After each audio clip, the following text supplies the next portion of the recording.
All right, guys. Dreadnought's back today with a new review, and we're going to be looking at the Marvel Legends series Captain America Nick Fury. Looking very cool here in the package. This is the comic version. Some nice accessories there on the side.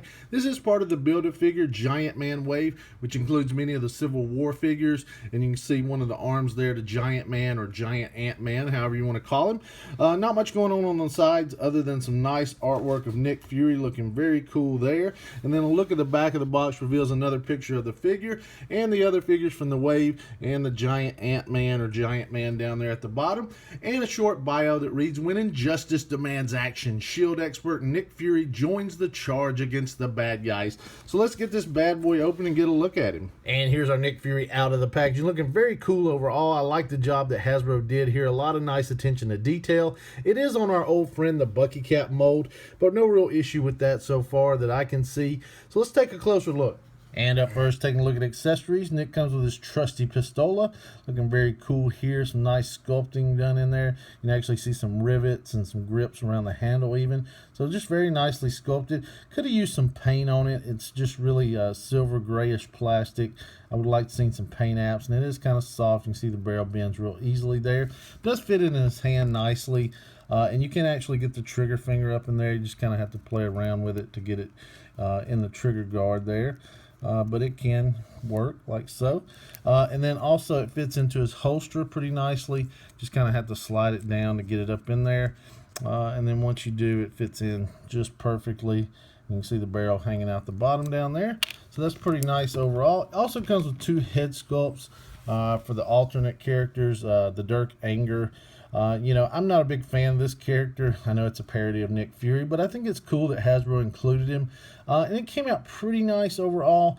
There is a little slack job on the paint apps on top. The hair came out very nicely sculpted, but you can actually see that skin tone shining through in several spots. They really needed to get a little more black paint on the top. As far as the sculpt, I think it came out really cool though. I like the teeth and the grin and the expression on the face. Definitely comes from the comic. And then the little eyepiece here came out really nice. It's a soft plastic. I wouldn't bend it backwards. It probably would break off. But some nice silver paint apps on there as well. And it fits on the figure really easily. Pop it right on like so. And get that look, which looks pretty cool. And then also it comes with the S.H.I.E.L.D. agent head sculpt, which is just a helmeted sculpt. Came out really nice. This is one of my favorites, I think, and I definitely will be buying multiples of the characters so I can army build the S.H.I.E.L.D. agents. But you can see some nice silver paint apps, has that gas mask look on it, and some black dry brushing and wash through there, which just came out really nice overall. And then I like the gold paint, across the visor there. It looks really cool. Some more silver paint apps up top, and then some black back here. Another silver paint app back there on the back. Just came out nice overall. I really like this. And then it also goes on the figure fairly easy. It is probably the tightest of the bunch, but you can get that look of the S.H.I.E.L.D. agent. So that looks pretty cool. Pleased overall with that. And getting in here tight and taking a look at Nick himself, came out pretty cool overall. I think they did a good job with the head sculpt. You see a couple little errors. You can see where the brown paint kind of missed here on this little curl off his hair. But overall, I like the sculpt.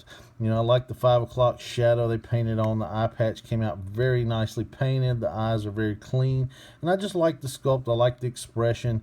You can see the gray hair and the brown in there. And then that black paint around the eye patch. Got a little sloppy around that ear over there, but the ears are nicely sculpted. And then looking at the back, came out really nice as well. Top of the head looks very clean, very nicely sculpted. And then looking down through the body, like I said, this is the Bucky cap. So not much new here going on. I like the shade of blue they used though. And I really love what they did with the S.H.I.E.L.D. logos. They got a lot of nice detail in there. The red, the blue, and the eagle all came out very clean.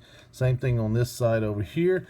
And then the white they used for the gloves, nicely sculpted on the hands, all came out really nice. The gun holster up here on his chest also came out really nice. And it has kind of a bluish gray wash over the white, which I think came out just awesome. Looks really, really good. And you can see some blue metallic paint apps that were added on here in several spots. Got a little sloppy around the black of the gun. There's a little bit of white there.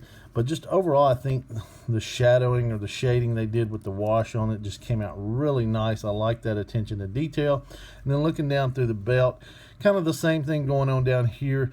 kind of has a wash over it a little bit, and you see those blue metallic paint apps with the buttons and the buckles all just came out really nice. Not as much going on in the back as far as the wash or the shadowing, but you can also see there are some blue paint apps back there as well.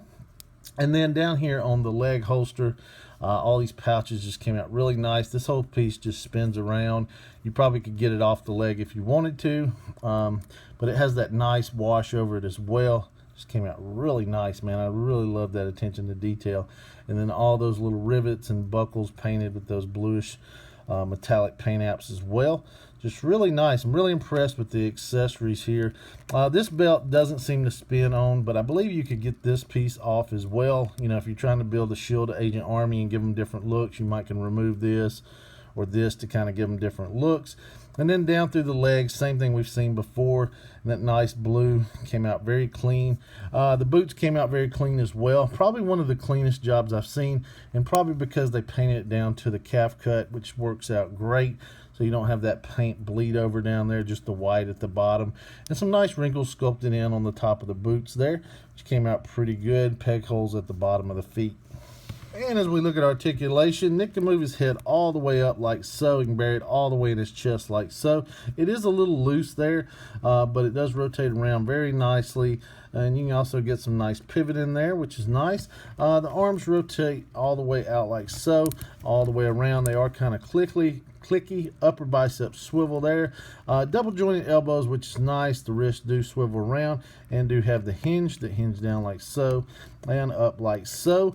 Does have a decent ab crunch on him. You can crunch forward all the way like that, and you can crunch back really not that far. So you get about that much in range of motion. It does have waist rotation, but the belt does hinder it, so it gets a little tight trying to get him to rotate around there. The hips move out a decent amount. You know, nothing new there. He'll kick forward a decent amount as well. It's a little hindered by that side, but this one kicks up a great amount. And then he can kick back just a little there as well. Upper leg rotation there, double jointed knees. Does have that calf cut that swivels around down there. Has the hinge on the foot, which hinges up like so, all the way down like so, and then does have that nice ankle rocker as well. And here's our Nick Fury compared to his Marvel Cinematic Universe counterpart from Marvel Legends over here on the right, and our most recent Marvel Legends classic cap from the last wave over here on the left. And you can see our Nick Fury's measuring in at right over 6 1/4 inches. And here's our Nick Fury with the Shield Troop Builder helmet on compared to our AIM and Hydra Soldier from previous Hasbro Marvel Legends waves. And you can see this guy scales very well with both of these. And lastly, here's our Nick Fury with the Dirk Anger head swap compared to our Marvel Cinematic Universe Marvel Legends Maria Hill over here on the right, and our 6-inch Black Series Kylo Ren. And wrapping up real quickly, overall I gotta say I like what Hasbro did with this figure. I think Nick Fury turned out very nice overall, and I'm really pleased with it. I like all the attention to detail with the pouches and the wash and the little paint apps they put on the figure. I think the face sculpt came out really nice, and I like the 2 extra head swaps as well, which I think turned out very nice overall. The reuse of the Bucky cap mold didn't really bother me here.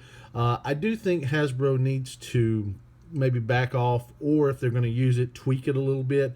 The one thing I've noticed with the Bucky cap mold in recent uses is a few of them have had loose joint issues, and I'm starting to see more and more of that the more they reuse it. Kind of a gap here in the ab crunch, which makes him tilt back and forth a little too loosely, and then the ankles as well have been loose on most of the ones that have recently used this mold, and for some reason the heads are fitting on them loosely in some areas as well, which makes the heads tilt just really easy, which I can see being a problem, you know, posing over any kind of time. So, you know, I hope if Hasbro is going to continue to use this mold, they do a little tweaking and maybe some retooling to maybe improve it just a little bit here. I think it worked perfectly for the figure though, and no real complaints about that. So overall, I have to rate the figure a buy. Even with the Marvel Cinematic Universe and Ultimate, you know, kind of being the lead Nick Fury right now that most people recognize, I still like the throwback, the comic version of the first Nick Fury, and I love this guy. I grew up on this guy, so having another version of him is just really great to me.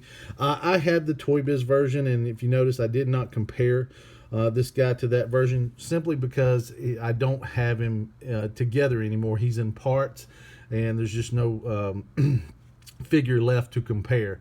I kept some of the parts, you know, for basically for custom use, and I've got them in a bin somewhere. But this guy fell apart in the Toy Biz version a long time ago for me.